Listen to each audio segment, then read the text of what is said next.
Hi, Limit Break Overdrive with a video about the 3.17 Siege of the Atlas expansion reveal video we had just a couple of days ago. The league has not yet launched at the time of this recording, but I wanted to talk about things that I think are going to be most interesting and most fun for me. And I want to start with the Atlas passive tree. I'm an SSF player, I don't play Trade League, and from what I can tell, the tree is going to be really good for SSF players. Like previous passive points, it's going to allow us to juice league mechanics and farm them more efficiently, but we're not going to be forced to do that in just one corner of the Atlas. We'll be able to do any maps, so it's going to be way more fun. I want to talk about some notables, more specifically the ones that were revealed at the same time as the league. For example, the 5 and 6 affixes on Abyssal Jewels. For me, that's gonna make me run Abysses, because I was not really interested about them. I mean, I was doing Abysses when I was seeing them and I was not farming them, so I might actually farm them now. I think that's a good idea, just to give them a different identity from normal jewels. But I think the notable I'm the most excited about is the free random crafts for Kirak's map device. Again, I'm an SSF player, and Chaos Orbs can sometimes be scarce, it depends on the league. And this is basically gonna save us so many chaos. I mean, just Ritual costs 13 chaos, so if you get one free Ritual craft, you basically just save 13 chaos. It's the same as dropping 13 chaos, so pretty good in my opinion. Another way to juice maps without investing too much currency. The last notable I want to talk about is the Operative strong boxes. This is an interesting one because strong boxes are pretty common. You see them in almost every maps, and this makes them drop scarabs. Not always, but still you get scarabs, and it's right in the middle of the tree, so it's not too far away from the start of the skill tree, so it's gonna be somewhat easy to get that if this is something you really want to focus on. Get scarabs, so not too expensive of a notable too.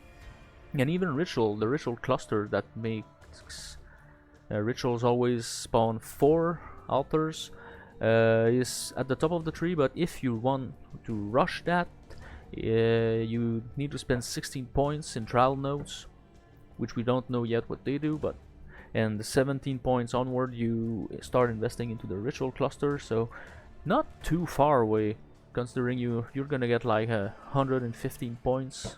Not too hard to get that, so I mean anything is probably gonna be pretty easy to get.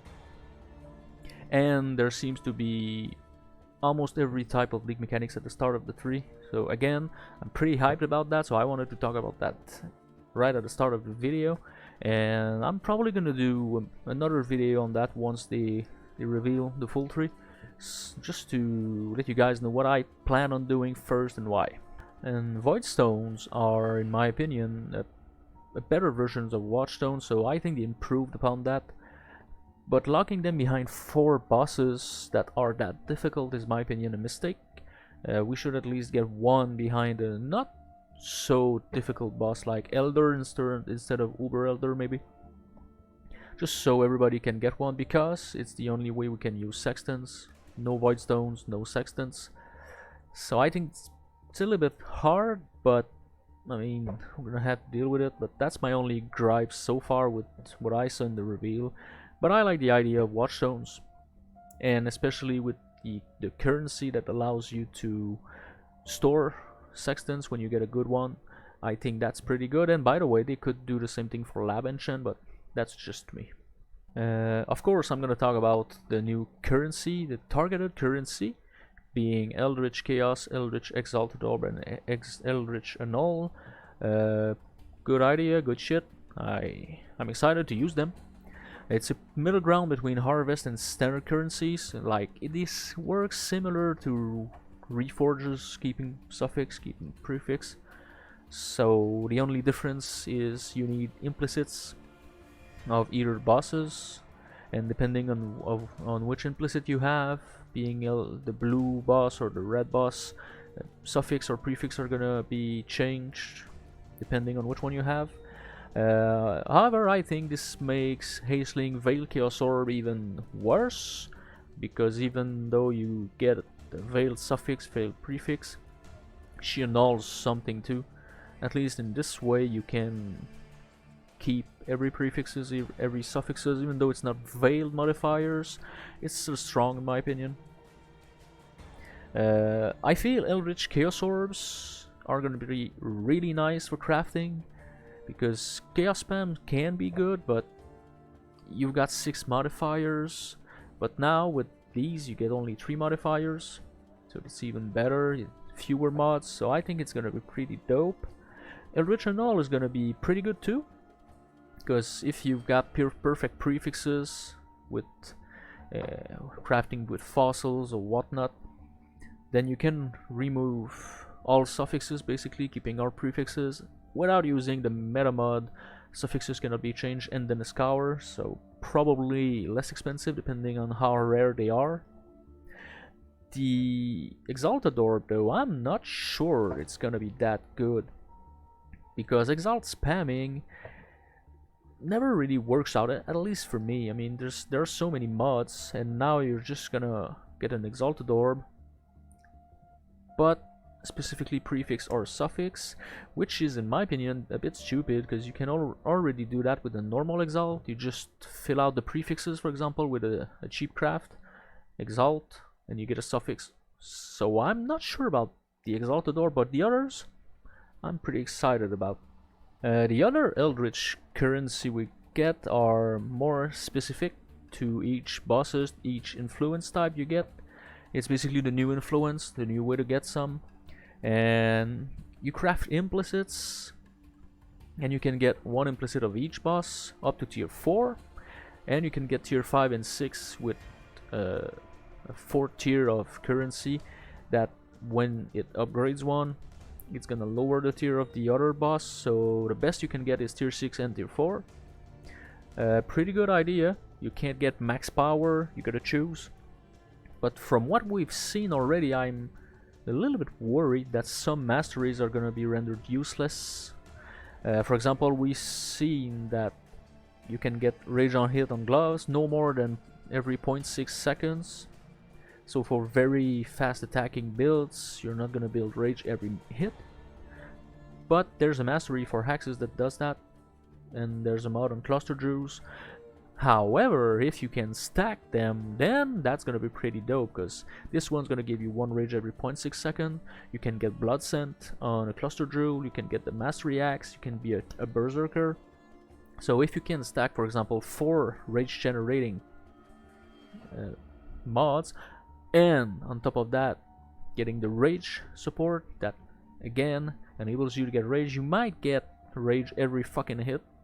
So if it works this way, this is pretty cool, because you can double down on some masteries. But yeah, we still need to wait for the mods.